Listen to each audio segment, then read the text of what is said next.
Hey guys, I want to change the note of my commentary that I normally talk about. Generally, I'm either talking about tips and tricks for Battlefield 3 or other cool stuff about it. But over here, I'm actually just going to talk about why I don't think Battlefield 3 was as well received as it should and could have been.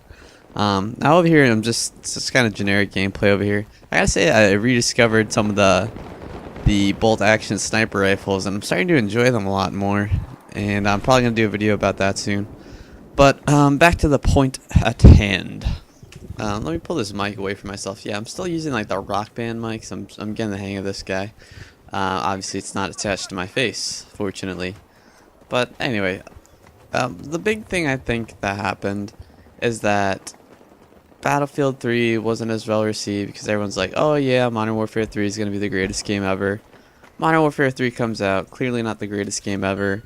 And after that, it's like, the thing is, people who did buy Battlefield 3 firsthand, I guess you could say they suffered a little bit, because I mean, if you were waiting for Modern Warfare 3 and then you played it and you were disappointed, which I know plenty of people were, then that's one thing. But if you bought it at release day to play until Modern Warfare 3 came out, it's a different story.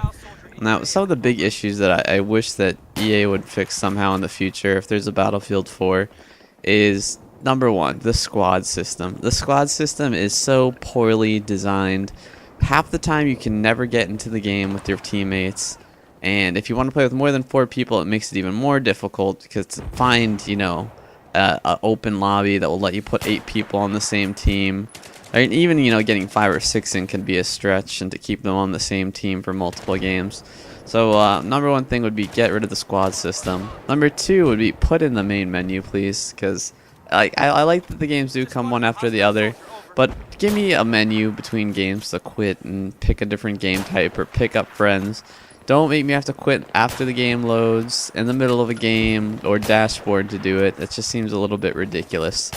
The other issue I've noticed is with the voice chat. I know the guys on PS3 are having issues where they can't chat at all, but I have Xbox, so that hasn't been an issue. But one of the issues is the squad chat, and again, this kind of goes back to the issue of having squads. Squad chat versus team chat. If you're in squad chat, you can only talk with your squad. If someone else is in team chat, they can only talk with the team. Not if you're in squad. So it just seems kind of defeating to have those two options. If anything, you would hope it would be team by default, and then you could swap it to squad. So, when you do get that one person in your game with a microphone, you could actually talk to them. I mean, other than that, I don't really think there's too many beefs I have with the game. I mean, definitely the squad system it's pretty hellish, and I dislike the way that they've implemented it. And I would hope that they would go back and change it for the next iteration of this game, or if they're gonna go ahead and do another bad company, which I honestly hope they don't. Cause I'm past all the past war games, I like the modern war games. I mean, changing the scenery doesn't really do too much for me. I prefer the modern weapons and the modern maps and the modern vehicles. So I mean, I'm sure there's going to be the World War II, the Vietnam games, but they've been done to death. I mean, the modern games have been done to death at this point too, but I just find them to be more playable. And especially when you're coming down to credibility of weapons, obviously in the newer games, newer weapons are more reliable, as opposed to, whatever guys were, the M16 of Vietnam opposed to the new M16. And again, Modern Warfare 3 was definitely a big issue that Battlefield 3 had. Now, if Battlefield 3 and Modern Warfare were coming out in 2 separate quarters, so we're talking about like quarter 1 January and quarter 4 in December, then I don't think people would have, waited to get Battlefield or to not get Battlefield, because Modern Warfare 3 wouldn't have even really been in the picture. It would have been Black Ops. That being said, it kind of feels like the development on it was rushed initially, because there was a bunch of glitches in the beta. And they did, knock most of them out by the time the game actually hit the shelves, but there were a couple. The funny thing is, I almost feel that if Battlefield waited until Modern Warfare 3's actual reviews were coming out and people were saying, hey, it's the same game as Modern Warfare 2.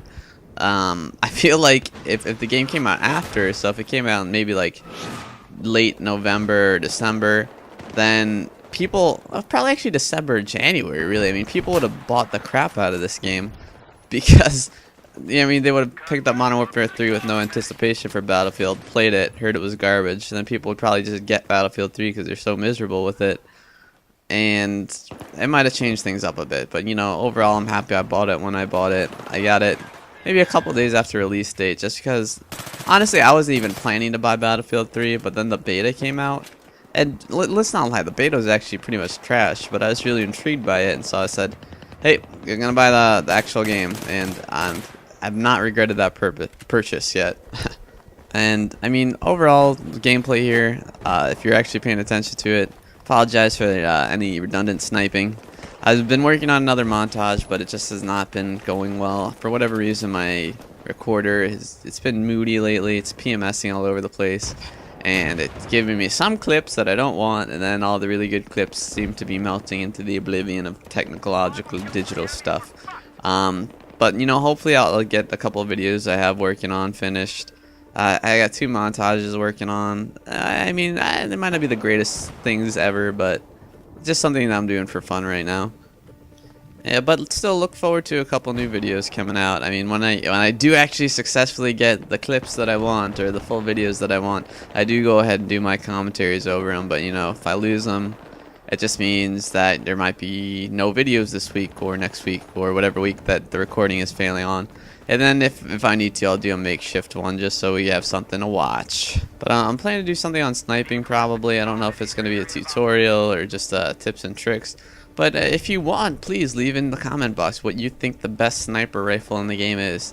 At the moment, I'm going with the L96. I feel like it's got the perfect fire rate when you throw on the straight pull bolt, 12 times scope, and you know, the laser shot dot, what's it called? Red dot. Laser sight, there we go. But yeah, that thing for, you know, no scope doming people by coincidence. So yep, leave whatever you think is the best sniper in the video. If you think that the 870 MCS with what is it called, frag rounds is the best sniper, then I will accept that as an answer too, because that thing is beast mode pretty much. I mean, that guy's head pops out, you're like, hey, I got a shotgun, boom, across the map, headshot, I'm awesome. I don't know if those are OP. I don't know if I'm going to do a video about those being OP, but I'll talk to you guys later. And look, oh, all the guns unlocked. Oh, yeah. Later, guys.